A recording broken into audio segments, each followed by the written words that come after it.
Hello everyone, welcome back to my channel Sasha's Tech. This is Amok Kaliva.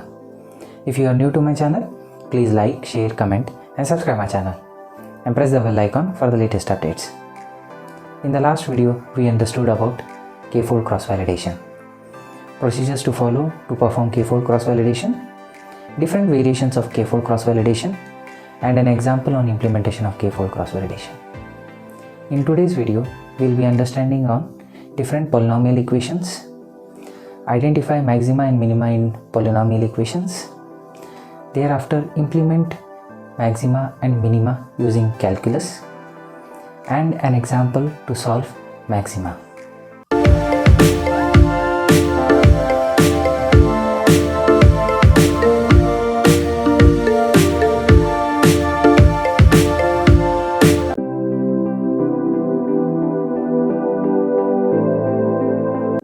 We have many types of polynomial equations in mathematics, and different type of models utilize different polynomial equations to build hypotheses.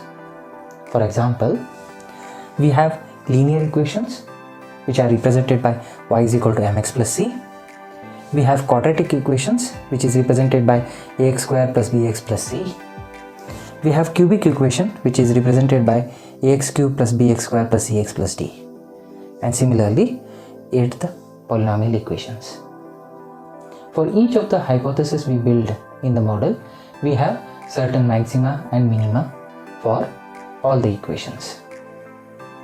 Today we will be understanding how to extract the maxima and minima from the equation using calculus.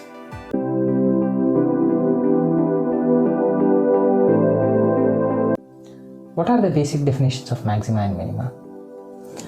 Maxima, it is a point where the function changes its direction from increasing to decreasing.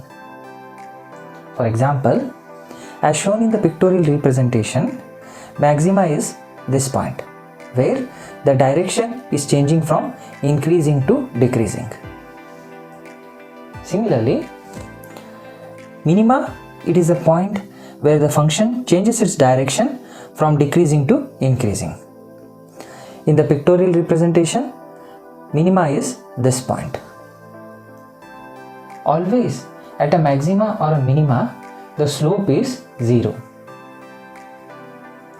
As we have understood the basic definitions of maxima and minima, now let us understand how to calculate maxima and minima using calculus.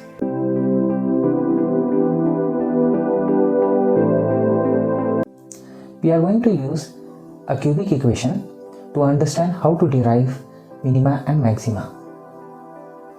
The cubic equation is represented as y is equal to x cube minus 2x square plus x plus 3. Now, to get the slope of the equation, we take the first derivative of the equation. First derivative of the equation is represented as dy by dx, which is equal to 3x square minus 4x plus 1. To calculate the values of x, we equate the first derivative to 0, which is dy by dx is equal to 0, that is 3x square minus 4x plus 1 is equal to 0. And we get the values of x as 1 by 3 or 1. To calculate the slopes of maxima and minima, we take the second derivative of the equation. Second derivative of the equation is represented as d square y divided by dx square, which is equal to 6x minus 4. We substitute the values of x is equal to 1 by 3 or 1 to the second derivative and calculate the values. For x is equal to 1 by 3, d square y by dx square is equal to minus 2, and for x is equal to 1, d square y by dx square is equal to plus 2. Now, to understand which is maxima and minima, as we know that at x is equal to 1 by 3, the direction of the function which was positive changed to negative. Hence, at 1 by 3, it is a maxima value. Or in simple terms, if the second derivative of the equation is less than 0, that point is called as maxima value. Similarly, at point x is equal to 1, the direction of the function changed from negative to positive, which means at x is equal to 1, it is a minimum value. Or in simple terms, if the second derivative of the equation is greater than 0, that point is called as minima. This is how we calculate the minima and maxima using calculus equations. Now let us take an example to calculate maxima value.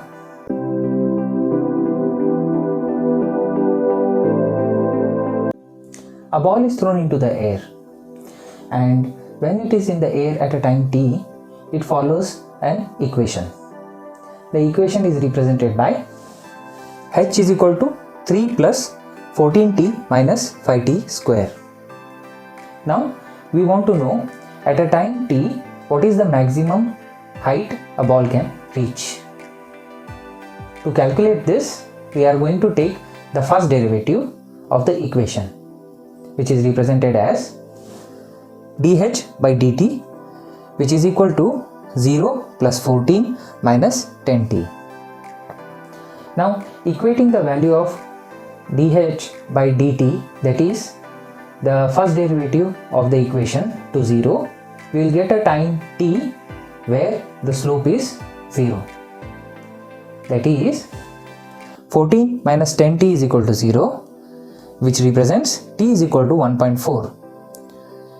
At 1.4 second, the slope of the curve h is equal to 3 plus 14t minus 5t square is 0.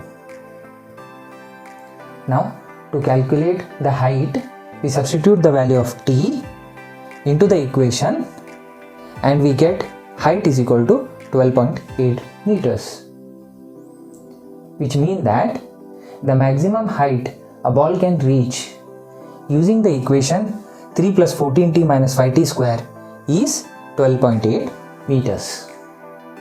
This is how we calculate the maxima of an equation. If you like my video, please like, share, comment and subscribe my channel and press the bell icon for the latest updates.